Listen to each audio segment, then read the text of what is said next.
রুমিন ফারহানা, ব্রাহ্মণবাড়িয়া 2। মাননীয় স্পিকার, আপনাকে অসংখ্য ধন্যবাদ। মাননীয় স্পিকার, আপনার মাধ্যমে মাননীয় মন্ত্রী মহোদয়ের কাছে আমার প্রশ্ন, এইচএসসি পরীক্ষা চলছে এবং গত 3-4 দিন ধরে আবহাওয়ার যে অবস্থা ছিল, বৃষ্টি এবং পুরো শহর, শুধু তো ঢাকা না, ঢাকা চট্টগ্রাম সহ বড় বড় যে শহরগুলো, সে শহরগুলো পানির নিচে তলিয়ে গিয়েছিল। আমাদের শিক্ষার্থীরা অনুরোধ করেছিল পরীক্ষাটি একটু পেছানোর জন্য, কিন্তু এই সিদ্ধান্ত নেওয়া হয় নাই, এবং যে কারণে আজকে আন্দোলন হচ্ছে, ঢাকায় আন্দোলন হচ্ছে।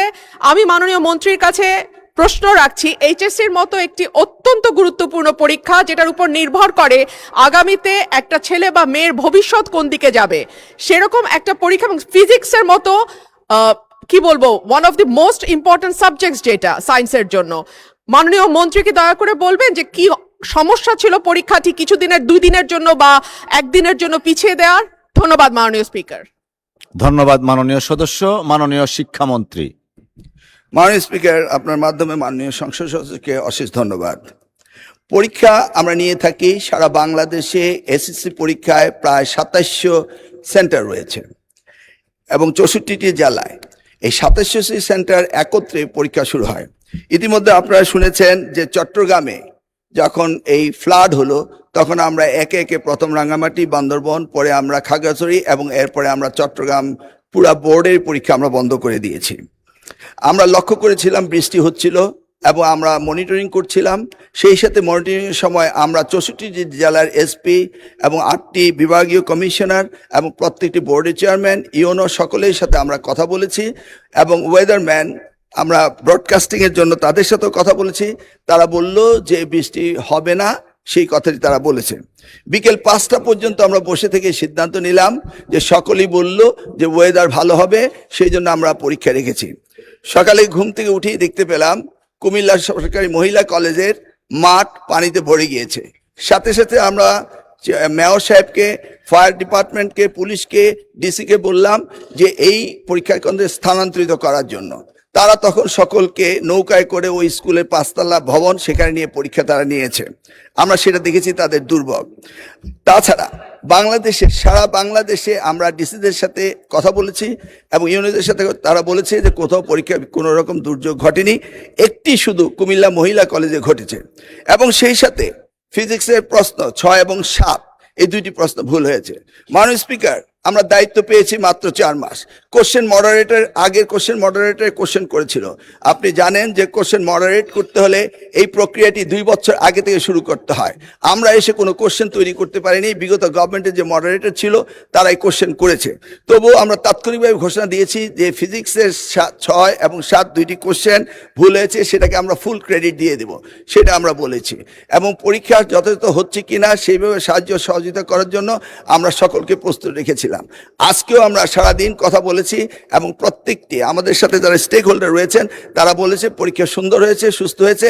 একটি জায়গায় শুধু কুমিল্লা সরকারি মহাবিদ্যালয়ে এই ঘটনাটি ঘটেছে এবং সেখানে পরীক্ষা সুন্দর হয়েছে। আমরা নির্দেশ দিয়েছি যে পরীক্ষা বিলম্বতে শুরু করার জন্য, এবং যে মেয়েটি কাপড় ভিজে গিয়েছিল বাড়ি থেকে কাপড় আনা হয়েছে, 1 ঘন্টা পরে পরীক্ষা নেওয়া হয়েছে এবং পরীক্ষার সময়সীমা বাড়িয়ে দেওয়া হয়েছে। আমি মাননীয় স্পিকার আপনার মাধ্যমে জাতিকে জ্ঞাতার্থে করতে চাই যে পরীক্ষা পদ্ধতিতে আমাদের যে সিস্টেম রয়েছে, সেখানে লোকাল যে গভর্নমেন্ট রয়েছেন, ডিসি হতে, ইউনো হতে, পুলিশ হতে, তারা তাৎক্ষণিকভাবে ব্যবস্থা নেবেন যে পরীক্ষা এখানে নেওয়া যাবে কি যাবে না। যদি তারা মনে করেন দুর্যোগ, তারা পরীক্ষা বন্ধও করতে পারেন। আমরা বারবার কথা বলেছেন না স্যার, আমরা ঠিক মতোই নিচ্ছি। এবং আপনারা দেখতে পেয়েছেন যে বৃষ্টির পানি কোথায় কোথায় ছিল, সেগুলো আমরা সকলেই লক্ষ্য করেছি। কোমলমতি সন্তানদের জন্য আমাদেরও মায়া রয়েছে মাননীয় স্পিকার, সেই জন্য আমরা সবসময় মনিটরিং করি। ধন্যবাদ আপনাকে। আপনাকে ধন্যবাদ মাননীয় মন্ত্রী। মন্ত্রণালয়ের গুরুত্ব বিবেচনা করে আমরা এক্সট্রা আরেকটা সম্পূরক প্রশ্ন নিচ্ছি। মহিলা আসন নম্বর 38, মার্জিয়া বেগম। মাননীয় স্পিকার, আপনাকে ধন্যবাদ। আপনার মাধ্যমে মাননীয় শিক্ষামন্ত্রী মহোদয়ের নিকট আমার একটি গুরুত্বপূর্ণ সম্পূরক প্রশ্ন রয়েছে। লক্ষ্মীপুরের বিজ্ঞান ও প্রযুক্তি বিশ্ববিদ্যালয়টিকে একটি সাধারণ বিশ্ববিদ্যালয় হিসাবে রূপান্তরের জন্য একটি কমিটি কাজ করে যাচ্ছে। লক্ষ্মীপুর সহ দক্ষিণ অঞ্চলে কোনো কৃষি বিশ্ববিদ্যালয় নেই। একটি সাধারণ বিশ্ববিদ্যালয়ের চেয়ে একটি বিশেষায়িত কৃষি বিশ্ববিদ্যালয় করা জাতীয় অর্থনীতির জন্য অনেক বেশি লাভজনক হবে। মাননীয় মন্ত্রীর কাছে জানতে চাই, এই অঞ্চলের মানুষের প্রাণের দাবি ও অর্থনৈতিক বাস্তবতার কথা বিবেচনা করে প্রস্তাবিত বিশ্ববিদ্যালয়টিকে সাধারণ বিশ্ববিদ্যালয় না করে লক্ষ্মীপুর কৃষি বিশ্ববিদ্যালয় হিসাবে নামকরণ এবং সেই অনুযায়ী বিলের খসড়া চূড়ান্ত করার জন্য মন্ত্রণালয় থেকে সংশ্লিষ্ট কমিটিকে জরুরি ভিত্তিতে কোনো সুনির্দিষ্ট নির্দেশনা প্রদান করা হবে কিনা। ধন্যবাদ মাননীয় স্পিকার। ধন্যবাদ মাননীয় সদস্য। মাননীয় মন্ত্রী। ধন্যবাদ মাননীয় স্পিকার, আপনার মাধ্যমে মাননীয় সংসদ সদস্যকে ধন্যবাদ। লক্ষ্মীপুর সায়েন্স অ্যান্ড টেকনোলজি যে ইউনিভার্সিটিটি হতে যাচ্ছে সেটা আইন ভেটিং করার জন্য আমরা এখন কাজে নিয়োজিত রয়েছি। আমরা বিশ্বাস করি যে একটি পূর্ণাঙ্গ বিশ্ববিদ্যালয়ের অধীনস্থ অনেকগুলো স্কুল থাকতে পারে, যেটা আপনি ইউরোপ আমেরিকায় দেখেছেন। আমাদের ভাবনায় রয়েছে মাননীয় সংসদ সদস্যের যে ভাবনা, ওই লক্ষ্মীপুর বিশ্ববিদ্যালয় পূর্ণাঙ্গ বিশ্ববিদ্যালয়ে রূপান্তরিত হওয়ার পরপরই সেখানে স্কুল অফ এগ্রিকালচার একটি থাকবে, এবং সেই স্কুল অফ এগ্রিকালচারে আমি আশা করছি যে মাননীয় সংসদ যে আশা করছেন সেই ধরনের একটি প্রস্তাবনা আসবে বলে ভাবছি। ধন্যবাদ। আপনাকেও ধন্যবাদ মাননীয় মন্ত্রী। 2446 মাননীয় সদস্য জনাব মোহাম্মদ আব্দুল মান্নান, ব্রাহ্মণবাড়িয়া 5, দয়া করে উত্থাপন করুন। ধন্যবাদ। মাননীয় স্পিকার, আপনাকে ধন্যবাদ। আমার তার চিন্তিত প্রশ্ন 2446 এই মহান সংসদে উত্থাপন করলাম। মাননীয় প্রাথমিক ও গণশিক্ষা মন্ত্রী মহোদয়, অনুগ্রহ করিয়া বলিবেন কি, বর্তমানে ব্রাহ্মণবাড়িয়া জেলার নবীনগর উপজেলার রেজিস্ট্রেশনকৃত প্রাথমিক বিদ্যালয় আছে কিনা, থাকিলে তাহার সংখ্যা কত, উক্ত বিদ্যালয় সরকারিকরণ করা হবে কিনা। মাননীয় স্পিকার, আপনাকে ধন্যবাদ। আপনাকেও ধন্যবাদ মাননীয় সদস্য। তারকা চিহ্নিত প্রশ্ন 2446 মহান সংসদে উত্থাপিত হল। মাননীয় প্রাথমিক ও গণশিক্ষা মন্ত্রী ডক্টর ম এহসানুল হক মিলন। ধন্যবাদ। মাননীয় স্পিকার, আপনাকে অশেষ ধন্যবাদ। আপনার মাধ্যমে মাননীয় সংসদ সদস্যকে অসংখ্য ধন্যবাদ। ব্রাহ্মণবাড়িয়া জেলার নবীনগর উপজেলায় রেজিস্ট্রেশনকৃত কোনো প্রাথমিক বিদ্যালয় নেই। রেজিস্ট্রেশন প্রাপ্ত প্রাথমিক বিদ্যালয় সরকারিকরণের কোনো পরিকল্পনা আপাতত সরকারের নেই। মাননীয় স্পিকার, আপনাকে অশেষ ধন্যবাদ। আপনাকেও ধন্যবাদ। মাননীয় সদস্য, আপনার কোনো সম্পূরক প্রশ্ন থাকলে দয়া করে করতে পারবেন, প্লিজ। মাননীয় স্পিকার, আপনাকে ধন্যবাদ। মাননীয় স্পিকার, আমার নির্বাচনী এলাকা ব্রাহ্মণবাড়িয়া 5 নবীনগর একটি বৃহৎ উপজেলা, 21টি ইউনিয়ন এবং একটি পৌরসভা নিয়ে আমাদের নির্বাচনী এলাকা গঠিত। মাননীয় স্পিকার, আমার এই নির্বাচনী এলাকায় একজন প্রাথমিক কর্মকর্তা আছেন এবং 11 জন এটিও থাকার কথা, এখানে আছেন মাত্র 1 জন। এই অবস্থায় আমাদের নবীনগরে প্রাথমিক শিক্ষার ব্যাহত হচ্ছে। তাছাড়া আমাদের অনেকগুলি প্রাথমিক শিক্ষা ভবন জরাজীর্ণ এবং ঝুঁকিপূর্ণ। এই প্রাথমিক শিক্ষা ভবনগুলি রিপেয়ার করার জন্য প্রয়োজন, অথবা যে কোনো সময় যে কোনো দুর্ঘটনার সম্ভাবনা আছে। মাননীয় স্পিকার, আমি মাননীয় মন্ত্রীর কাছে জানতে চাই যে এই প্রাথমিক শিক্ষা জরাজীর্ণ এবং ঝুঁকিপূর্ণ প্রাথমিক শিক্ষা ভবনগুলি মেরামত করার কোনো উদ্যোগ মাননীয় মন্ত্রীর আছে কিনা। মাননীয় স্পিকার, আপনাকে ধন্যবাদ। ধন্যবাদ মাননীয় সদস্য। মাননীয় মন্ত্রী। মাননীয় স্পিকার, আপনাকে অশেষ ধন্যবাদ। মাননীয় সংসদ সদস্য সর্বই ঠিকই বলেছেন। আমাদের শিক্ষক সংকট রয়েছে, আমাদের শিক্ষক কর্মকর্তা সংকট রয়েছে। সেদিক থেকে আমরা চেষ্টা করছি শিক্ষক নিয়োগের। ইতিমধ্যে 32,000 শিক্ষক নিয়োগের মামলার জট খুলেছিল। আমরা ভেবেছিলাম যে আমরা নতুনভাবে 38,000 শিক্ষক নিয়োগ দিতে পারবো। আবারও আরেকটি মামলা হয়েছে শিক্ষক নিয়োগের ক্ষেত্রে, বিলম্বিত হয়ে যাচ্ছে, সেজন্য আমরা দুঃখ প্রকাশ করছি। এটি এই গত 4 মাসে হয়নি, গত 10 বছর ধরে এই শিক্ষক শর্টেজ ছিল বলে এই অবস্থাটি হয়েছে, এবং আমরা সেই জায়গায় উত্তরণের জন্য আপ্রাণ চেষ্টা চালিয়ে যাচ্ছি। আর দ্বিতীয় প্রশ্নটি ওনার হলো ভবন। যে সমস্ত ভবনগুলো মেরামত করার যোগ্য, মেরামত করতে হবে, ঝুঁকিপূর্ণ যে ভবনগুলি রয়েছে সেগুলির তালিকা আমরা নির্ধারণ করছি এবং করে চলছি। এই নতুন বাজেটের থেকে আমরা কাজ শুরু করব। আমি আপনার মাধ্যমে মাননীয় সংসদ সদস্যকে আশ্বস্ত করতে চাই যে আপনার এলাকার জরাজীর্ণ স্কুলগুলোকে আমরা পুনরায় মেরামত এবং নতুন ভবন দেওয়ার ব্যবস্থা করব ইনশাআল্লাহ। ধন্যবাদ মাননীয় মন্ত্রী। মাহফুজা হান্নান, মহিলা আসন নম্বর 41, আপনি মাননীয় শিক্ষামন্ত্রীকে প্রশ্ন করতে চেয়েছিলেন। যদি এই রিলেটেড কোনো কোশ্চেন থাকে দয়া করে আপনি এখন করতে পারেন। আবারও ধন্যবাদ মাননীয় স্পিকার।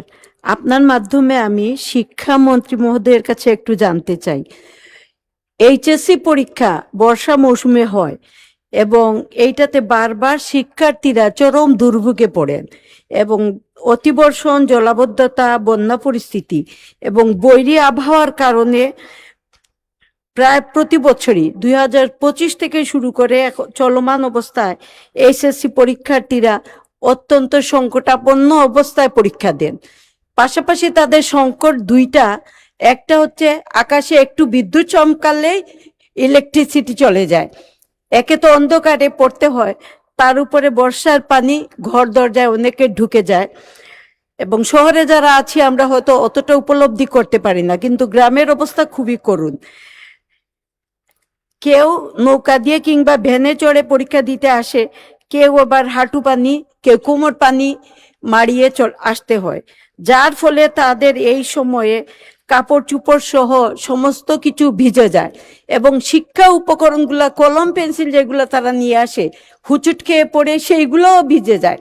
তো অনেক ক্ষেত্রে আমরা দেখতে পাই যে আমরা সাহায্য করি ঠিকই আছে তাদেরকে কাপড় দিয়ে অথবা কলম দিয়ে অথবা সময় দিয়ে, কিন্তু আমার প্রশ্ন সেটা হচ্ছে, যেহেতু এই অবস্থা এই বর্ষা মৌসুমে থাকবেই, কাজে মাননীয় শিক্ষামন্ত্রীর কাছে আপনার মাধ্যমে অনুরোধ, আমরা কি শিক্ষাবর্ষের সময়টাকে একটু আগাতে পারি না অথবা পিছাতে পারি না?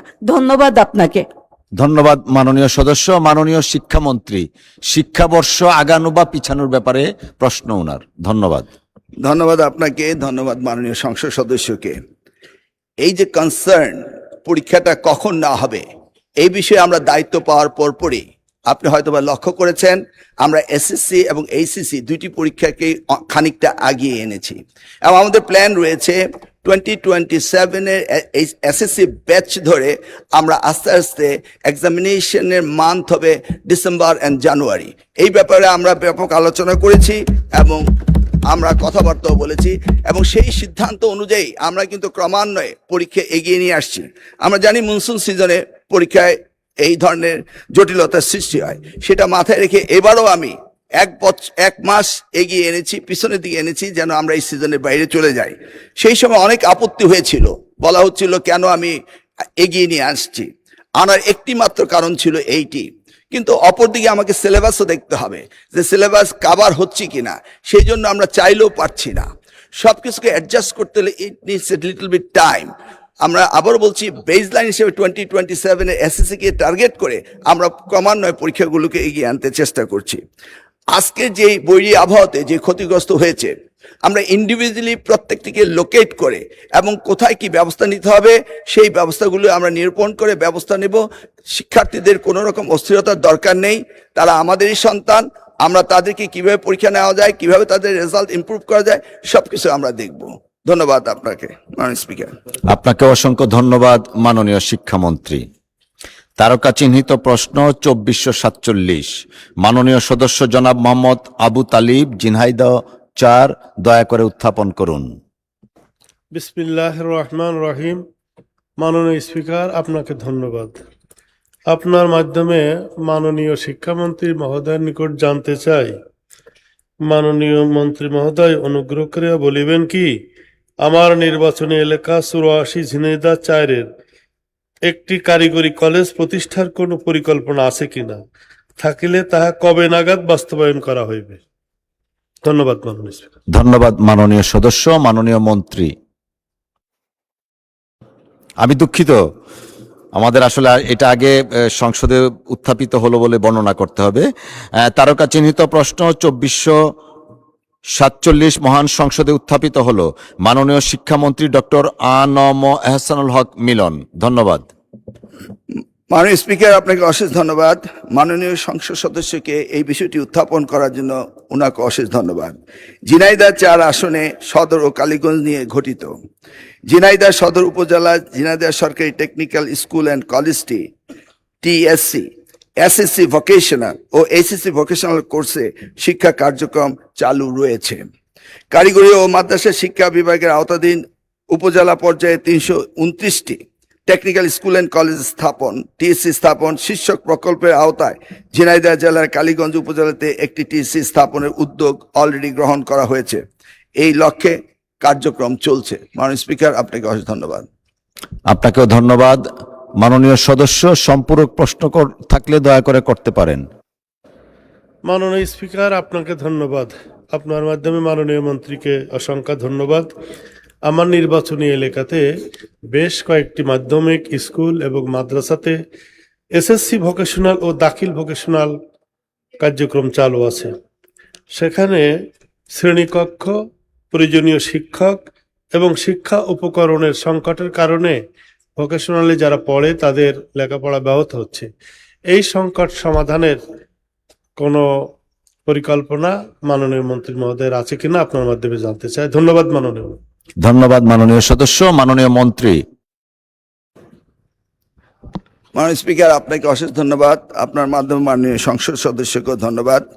He is pretty much concern about technical education, যেটা আমাদের নির্বাচনী এজেন্ডায় রয়েছে এবং মাননীয় প্রধানমন্ত্রী এই সেক্টরকে সবচেয়ে বেশি গুরুত্ব দিচ্ছেন। ইতিমধ্যে বাজেটেও টাকা উন্নীত করা হয়েছে। এই সেক্টরে 6,000 কোটি টাকা অতিরিক্ত বরাদ্দ দেওয়া হয়েছে যেন এই সেক্টরকে আমরা ইম্পর্টেন্স দিতে পারি। মাননীয় সংসদ সদস্য ঠিকই বলেছেন, সেখানে অপ্রতুল শিক্ষক এবং সেখানে ল্যাব নেই, কারিকুলামগুলি সঠিক নয়, এগুলো আমরা দেখতে পেয়েছি এবং এগুলিকে আমরা অ্যাড্রেস করছি। ইনশাআল্লাহ ক্রমান্বয়ে এই বিষয়গুলোকে আমরা অ্যাড্রেস করব। শিক্ষক নিয়োগও স্বল্পতা রয়েছে, সেগুলো আমরা অ্যাড্রেস করব। মাননীয় স্পিকার, আপনার মাধ্যমে মাননীয় সংসদ সদস্যকে অশেষ ধন্যবাদ। ধন্যবাদ আপনাকে মাননীয় মন্ত্রী। একটি সম্পূরক প্রশ্ন নিচ্ছি। জামালপুর 3 আসন থেকে নির্বাচিত মাননীয় সদস্য মুস্তাফিজুর রহমান বাবুল। মাননীয় স্পিকার, আপনাকে ধন্যবাদ। আমাদের গ্রামাঞ্চলে শিক্ষার মান নিয়ে আমরা খুবই শঙ্কিত। গ্রামাঞ্চলে ভালো শিক্ষা প্রতিষ্ঠান নাই, আমরা সকলেই একমত হব। আমি মাননীয় শিক্ষামন্ত্রীর কাছে বিনীতভাবে প্রশ্ন করতে চাই যে আমাদের উপজেলা পর্যায়ে ক্যাডেট কলেজ ধরনের একটি বালক এবং একটি বালিকা স্কুল কাম কলেজ প্রতিষ্ঠা করবার কোনো পরিকল্পনা বর্তমান সরকারের আছে কিনা, অথবা বর্তমান সরকার এ ধরনের শিক্ষা প্রতিষ্ঠার কোনো পরিকল্পনা গ্রহণ করবেন কিনা। ধন্যবাদ মাননীয় স্পিকার। মাননীয় মন্ত্রী। আপনাকে অশেষ ধন্যবাদ। মাননীয় সংসদ সদস্যকে অশেষ ধন্যবাদ। কোয়ালিটি এডুকেশন সকলেই চাচ্ছেন এবং আমরা সকলেই মিলে এ দেশকে গর্ব কোয়ালিটি এডুকেশন দেব। তবে ক্যাডেট কলেজ অত্যন্ত এক্সপেন্সিভ। আমাদের এই ধরনের ক্যাডেট কলেজ প্রতিটি উপজেলায় প্রতিষ্ঠিত করা আদৌ সম্ভব হবে না। তবে আমরা উন্নত মানের শিক্ষা প্রতিষ্ঠান প্রতিষ্ঠিত করার পরিকল্পনা করছি।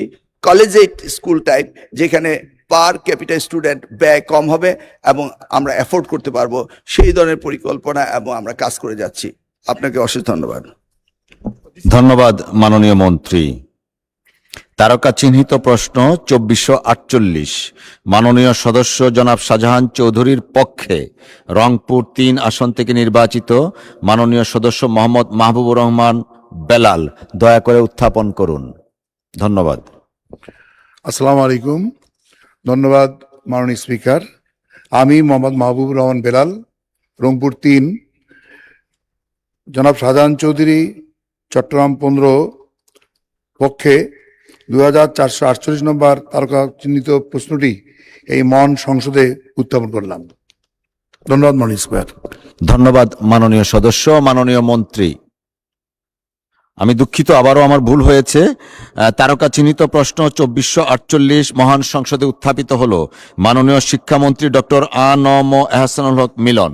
ধন্যবাদ। মাননীয় স্পিকার, আপনাকে এবং আপনার মাধ্যমে মাননীয় সংসদ সদস্যকে অশেষ ধন্যবাদ জানাই।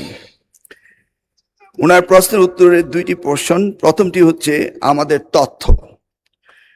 আমাদের ব্যানবেস নামক একটি প্রতিষ্ঠান রয়েছে, সেখান থেকে আমরা তথ্য সংগ্রহ করি কি পরিমাণ ছাত্রছাত্রী ঝরে পড়ছে, এবং সেই তথ্য 24-25টি এখনো আমাদের হস্তগত হয়নি।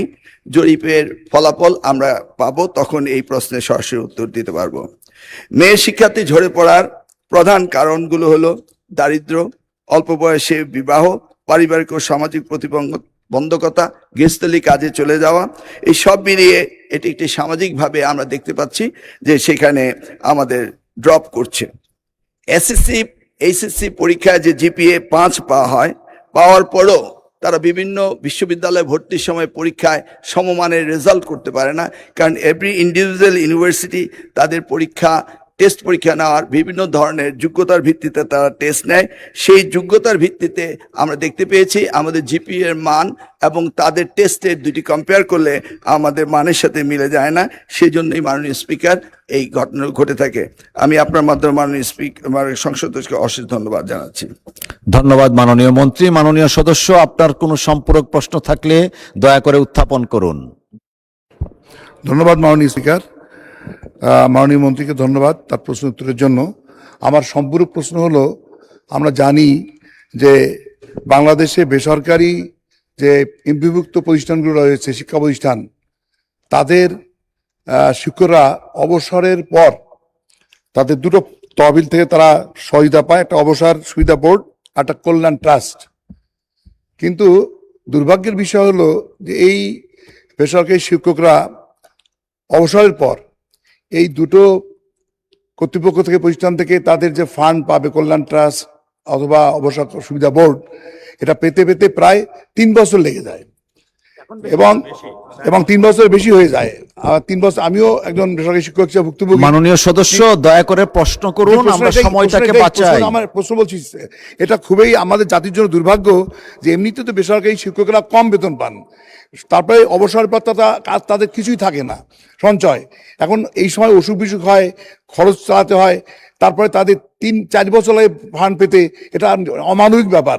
আমার প্রশ্ন মাননীয় মন্ত্রীর কাছে যে এই সময়টাকে ফেসিস্ট আমলে যা হয়েছে, এখন তো গণতান্ত্রিক আমল, আমরা একটা সুন্দর সমাজ করতে চাই, আমরা বেসরকারি শিক্ষকদের জন্য একটা মানবিক মাননীয় সদস্য প্লিজ আমার প্রশ্ন হলো স্টেটমেন্ট অ্যাভয়েড করেন, প্রশ্ন করেন। এই সময়টাকে কমপক্ষে 6 মাসের মধ্যে আনা যায় কি না? আমার প্রস্তাব 6 মাসের মধ্যে। মাননীয় শিক্ষামন্ত্রী।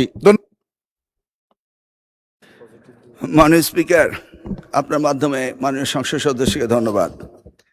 এই সমস্যাটি উনি বলেছেন 3 বছর লেগে যায়। 3 বছর নয়, বিগত সরকার 2022 সালের পর থেকে এই অফশোর ভাতা এবং কল্যাণ ট্রাস্টের 1টি টাকাও পরিশোধ করেননি, এবং সেই ফান্ড থেকে, যেটা আমাদের দেশমাতা দেশনেত্রী বেগম খালেদা জিয়া 1991 সালে শিক্ষক কল্যাণ ট্রাস্ট অ্যান্ড অফশোর ভাতা ব্যবস্থা করেছিলেন, তিনি একটি থোক বরাদ্দ দিয়েছিলেন। সেই সাথে শিক্ষকদের নিজস্ব বরাদ্দ মিলিয়ে এই টাকাটি দেওয়া হতো। 2022 সালের পরে 1টি টাকাও দেওয়া হয়নি। প্রায় 65,000 শিক্ষক অলরেডি ওয়েটিং লিস্টে রয়েছে।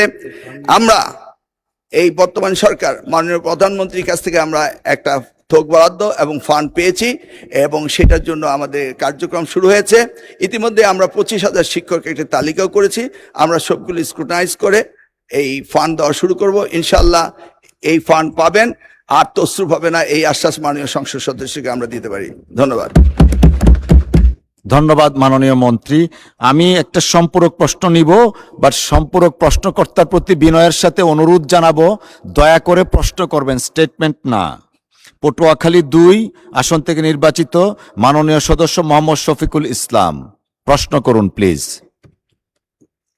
জি, মাননীয় স্পিকার, আপনাকে ধন্যবাদ। আমাদের প্রাকৃতিক দুর্যোগ, এটা বাংলাদেশের খুবই একটা স্বাভাবিক ব্যাপার। সেই প্রশ্নে এখন আমাদের শিক্ষার্থীরা গত কালকে সহ যে ক্ষতিগ্রস্ত হয়েছে, সে বিষয়ে তাদের বিশেষ মূল্যায়ন সহায়তা ব্যবস্থা এবং তাদেরকে দুর্যোগ প্রবণ এলাকায় এখনো যে বিকল্প পরীক্ষা কেন্দ্রগুলো আছে যেগুলো এখনো পানির নিচে, সেগুলোর ব্যাপারে বিকল্প কোনো ব্যবস্থা হয়েছে কিনা? শিক্ষার্থীরা আজকে আন্দোলনে আছে আমি এটা বলবো না, তাদের ক্ষোভ কষ্টের জায়গাটা যেটা এখন তৈরি হয়েছে সেটা প্রশমনে শিক্ষামন্ত্রী বা বর্তমান সরকার কি কার্যকর ব্যবস্থা গ্রহণ করছে আমাদের সন্তানদের পড়াশোনার টেবিলে ফিরিয়ে দেওয়ার জন্য, সে বিষয়ে আপনার মাধ্যমে মাননীয় মন্ত্রীর কাছে জানতে চাই। ধন্যবাদ মাননীয় সদস্য। মাননীয় শিক্ষামন্ত্রী। মাননীয় স্পিকার, আপনাকে অশেষ ধন্যবাদ। মাননীয় সংসদ সদস্যকে, আমাদের সকলেই আমরা উদ্বিগ্ন এই মনসুন সিজনের পরীক্ষাকে নিয়ে। আমরা কনস্ট্যান্ট মনিটরিং এ ছিলাম, আছি, সারাদিনই আমরা এই কাজটি করে থাকি।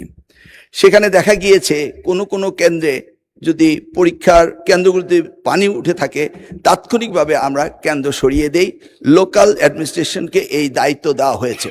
এ যাবৎ শুধু একটি কলেজ, কুমিল্লা সরকারি কলেজের বিষয়টি সবচেয়ে গুরুত্বপূর্ণ ছিল, যে কলেজের মাঠটা ভরে গিয়েছিল সেটা। তাছাড়া অন্যান্য জায়গায় যখনই পার্টি উঠেছে, যেটা তেমন বেশি নয়, গুটি কয়েক, এবং সাথে সাথে কেন্দ্র পাল্টানো হয়েছে এবং শিক্ষার্থীদের যে সুবিধা দেওয়া সেই সুবিধা দেওয়া হয়েছে। এই ব্যাপারে আমরা সবসময় উদ্বিগ্ন ছিলাম। আমরা কন্টিনিউয়াস মনিটরিং করে এই কাজগুলি করছি। সেই ক্ষেত্রে আমরা মনে করি এখনো ক্ষতিগ্রস্ত হয়েছে, এই ক্ষতিগ্রস্ত তাদেরকে শুধরিয়ে দেওয়া আমাদের জন্য কোনো বিরাট কাজ নয়, কারণ আমরা অনেক জায়গায় পরীক্ষা বন্ধ করেছি এবং আমরা আবার আমাদের কোশ্চেন সেট রয়েছে, আমরা আবার তাদের পরীক্ষা নেব। আমরা আবারও পর্যালোচনা করছি, যদি কোথাও আমাদের প্রশাসনের দুর্বলতার কারণে কোনো শিক্ষা প্রতিষ্ঠানে পানি ওঠার পর যদি পরীক্ষা না দিতে পেরে থাকে, এই জরিপটা আমাদের কাছে আসার পরে আমরা সেইভাবে প্রয়োজনে আমরা রি-এক্সামিনও নিতে পারি। আমরা চিটাগাং বোর্ডে এই ব্যবস্থাটি করেছি এবং সেই অবস্থান আমাদের রয়েছে। সেই জন্যই আবার অনুরোধ করব, শিক্ষার্থীরা যার যার পড়ার টেবিলে ফিরে যাক। আমরাই উদ্বিগ্ন তাদের চেয়ে বেশি কিভাবে তাদেরকে আমরা পরীক্ষা সঠিকভাবে নেব এবং এই দুর্যোগ মোকাবেলা করব। আমি আবারও আশ্বাস দিচ্ছি যে যেই সমস্ত পরীক্ষা কেন্দ্রে এই ধরনের ভুল ত্রুটি হয়েছে, সেখানে রি-এক্সামিন নেওয়ার প্রভিশন আমাদের রয়েছে। এরা আমাদের ভবিষ্যৎ, এদেরকে আমরা কোনো অবস্থায় ডিপ্রাইভ করতে পারি না, করব না। সেটাই আমি মহান সংসদের মাধ্যমে জাতিকে জানাতে চাচ্ছি। ধন্যবাদ আপনাকে। ধন্যবাদ মাননীয় শিক্ষামন্ত্রী। তারকা চিহ্নিত প্রশ্ন 2449, মাননীয় সদস্য জনাব মোহাম্মদ সেলিম ভুইয়া, কুমিল্লা 2, দয়া করে উত্থাপন করুন। ধন্যবাদ। ধন্যবাদ মাননীয় স্পিকার। মাননীয় শিক্ষামন্ত্রী মহোদয়, অনুকরিয়া বলিবেন কি, বর্তমান সরকার কারিগরি শিক্ষার উপর অনেক গুরুত্ব দিয়েছেন, কিন্তু কারিগরি শিক্ষা প্রতিষ্ঠানে অবকাঠামো ও যন্ত্রপাতির সমস্যা, ল্যাব ওয়ার্কশপ পুরাতন, মেশিনপত্র পুরাতন, তাছাড়া শিক্ষক ও ট্রেনিং সমস্যা, শিক্ষক সংকট, ইন্ডাস্ট্রি এক্সপোজার নাই। এসব সমস্যা সমাধানের কোনো পরিকল্পনা আছে কিনা, থাকিলে তাহা কি? ধন্যবাদ মাননীয় সদস্য। তারকা চিহ্নিত প্রশ্ন 2449 মহান সংসদে উত্থাপিত হল। মাননীয় শিক্ষামন্ত্রী ডক্টর আ.ন.ম এহসানুল হক মিলন, দয়া করে আপনি উত্তর দিন। মাননীয় স্পিকার, আপনার মাধ্যমে আপনাকে অশেষ ধন্যবাদ। মাননীয় সংসদ সদস্যকে, কারিগরি ও মাদ্রাসা শিক্ষা বিভাগের আওতাধীন টেকনিক্যাল স্কুল অ্যান্ড কলেজ রাজস্ব খাতে শিক্ষকের সৃষ্ট পদ 7,809টি, কিন্তু কর্মরত রয়েছে লেস দেন হাফ, 3351টি। পলিটেকনিক ইনস্টিটিউট রাজস্ব খাতে শিক্ষকের সৃষ্ট পদ 7,407টি, কর্মরত রয়েছেন 3743টি, এবং ইঞ্জিনিয়ারিং কলেজ রাষ্ট্র খাতে শিক্ষকের সৃষ্ট পদ 142টি, কর্মরত রয়েছে 67টি। মোট কর্মরত 7,061 জন। শিক্ষকের ঘাটতি পূরণের লক্ষ্যে 44তম ও 50তম বিসিএস পর্যন্ত কারিগরি শিক্ষা অধিদপ্তরের আওতায় কর্মচারী সহ মোট 1552টি পদের নিয়োগ কার্যক্রম চলমান আছে। 2204টি পদে শিক্ষক নিয়োগের জন্য পিএসসিতে রিকুইজিশন প্রেরণ করা হয়েছে। মাননীয় মন্ত্রী, উত্তরটা অনেক বড়, পঠিত বলে আমরা গণ্য করলাম সময় বাঁচানোর জন্য। ধন্যবাদ আপনাকে। মাননীয় সদস্য, আপনার যদি কোনো সম্পূরক প্রশ্ন থাকে করতে পারেন। আরেকদিন আপনি আফসোস করেছিলেন মাননীয় সংসদ নেতার সামনে কথা বলতে পারেননি, আজকে সেই সুযোগটা আসছে। ধন্যবাদ আপনাকে।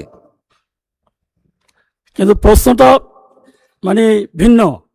ওই দিনের যেই প্রশ্নটা ছিল সেটা মাননীয় প্রধানমন্ত্রীর সাথে সামনে বলতে পারলে আমার সুবিধা হতো, আর আজকের বিষয়টি সম্পূর্ণ ভিন্ন প্রেক্ষাপটে। যদিও আমি কারিগরি শিক্ষার বিষয়ে আমাদের মাননীয় প্রধানমন্ত্রী বিভিন্ন সভা সমাবেশে এবং শিক্ষার বিষয়ে মানে যতগুলি অনুষ্ঠান হয় সেখানে উনি খুবই গুরুত্ব সহকারে বিষয়টি উল্লেখ করেন।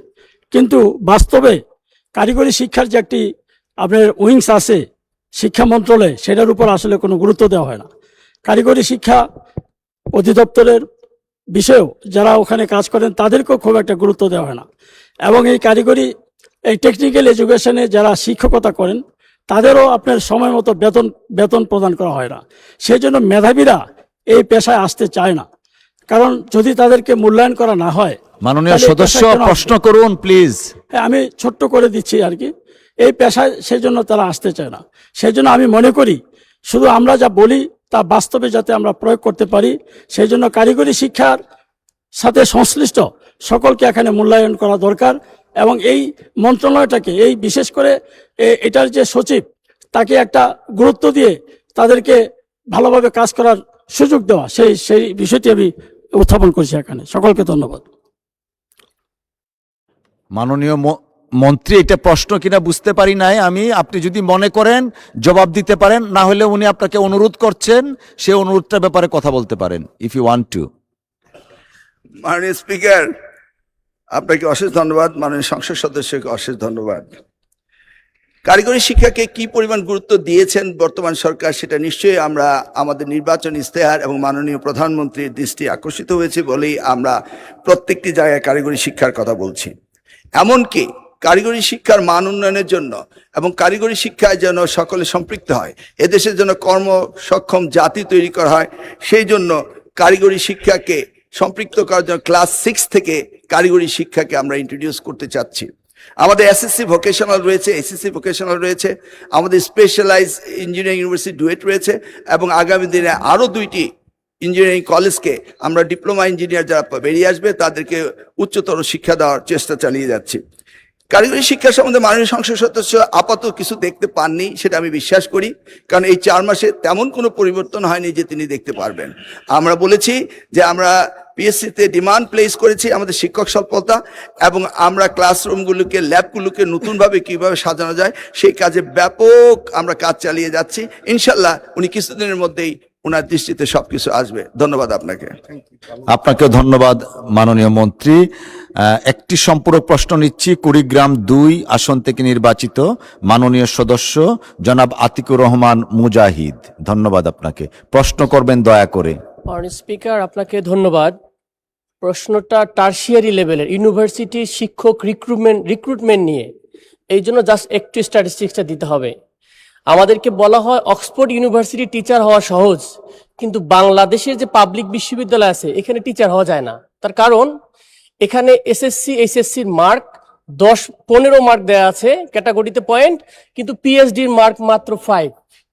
কিন্তু শুধু বাংলাদেশ ছাড়া সাউথ ইস্ট এশিয়ার ম্যাক্সিমাম কান্ট্রিতে বিশ্ববিদ্যালয় শিক্ষক নিয়োগের ক্ষেত্রে পিএইচডি আবশ্যক, কিন্তু আমরা একমাত্র একটা আজব দেশ যেখানে পিএইচডির কোনো মূল্য নাই, যে কারণে আমাদের উচ্চ শিক্ষার ক্ষেত্রে গবেষণা কিছু পাই না। সে জায়গা থেকে আমার প্রশ্ন হচ্ছে যে মাননীয় শিক্ষামন্ত্রী, আমাদের এই বিশ্ববিদ্যালয় শিক্ষক নিয়োগের ক্ষেত্রে পিএইচডি লেভেলের বা গবেষক এনকারেজ করার ক্ষেত্রে শিক্ষক নিয়োগের ক্ষেত্রে কোনো ধরনের পদ্ধতিগত চেঞ্জ আনবেন কিনা, সেটা আমার জানার বিষয়। ধন্যবাদ মাননীয় সদস্য। মাননীয় শিক্ষামন্ত্রী। মাননীয় স্পিকার, আপনাকে অশেষ ধন্যবাদ। মাননীয় সংসদ সদস্যকে অশেষ ধন্যবাদ। পিএইচডি হলো গবেষণা। আমাদের বিশ্ববিদ্যালয়গুলোতে গবেষণা একটু কম হচ্ছে, এবং পিএইচডি শিক্ষক নিয়োগের ক্ষেত্রে যে দুর্বলতা, এটা অত্যন্ত লক্ষণীয় দুর্বলতা রয়েছে। আমরা ইতিমধ্যে বগুড়া বিশ্ববিদ্যালয়ে একটা বিল সংসদে আসবে, সেখানে আমরা শিক্ষক নিয়োগের পদ্ধতিগুলো নিরূপণ করে কিভাবে আগামী দিনে শিক্ষক নিয়োগ করা যায় সেই বিষয়েও আমরা এই ল ভেটিংয়ে আমাদের রয়েছে। আমরা চিন্তা ভাবনা করছি বিশ্ববিদ্যালয়ের শিক্ষকের মান উন্নয়নের জন্য একটি নীতিমালা প্রণয়ন করা ইউজিসির মাধ্যমে, যেখানে শিক্ষক নিয়োগ হবে আমাদের সবচেয়ে ভালো মেধাবী এবং যারা পিএইচডি রয়েছে, যারা দেশকে এই শিক্ষার খাতে সাহায্য করতে পারে, সেই ব্যবস্থাটি নিয়ে আমরা নীতিমালা তৈরি করতে যাচ্ছি। ধন্যবাদ আপনাকে। তারকা চিহ্নিত প্রশ্ন 2443 মাননীয় সদস্য জনাব মোহাম্মদ আফজাল হোসেন, কুষ্টিয়া 4, আপনি দয়া করে উত্থাপন করুন। ধন্যবাদ। মাননীয় স্পিকার, আপনাকে ধন্যবাদ। আমার তারকা চিহ্নিত প্রশ্ন 2443 এই মহান সংসদে উত্থাপন করছি। মাননীয় শিক্ষামন্ত্রী মহোদয় বলবেন কি মাধ্যমিক এবং উচ্চ মাধ্যমিক আমার নির্বাচনী এলাকা কুষ্টিয়া জেলার কুষ্টিয়া 4-এর কুমারখালী এবং খুকসা উপজেলায় মাধ্যমিক এবং উচ্চ মাধ্যমিক শিক্ষা প্রতিষ্ঠান কতগুলো এমপিওভুক্ত আছে এবং নন এমপিওভুক্ত শিক্ষা প্রতিষ্ঠান এমপিওভুক্ত করা হইবে কিনা? মাননীয় স্পিকার, আপনাকে ধন্যবাদ। আপনাকেও ধন্যবাদ মাননীয় সদস্য।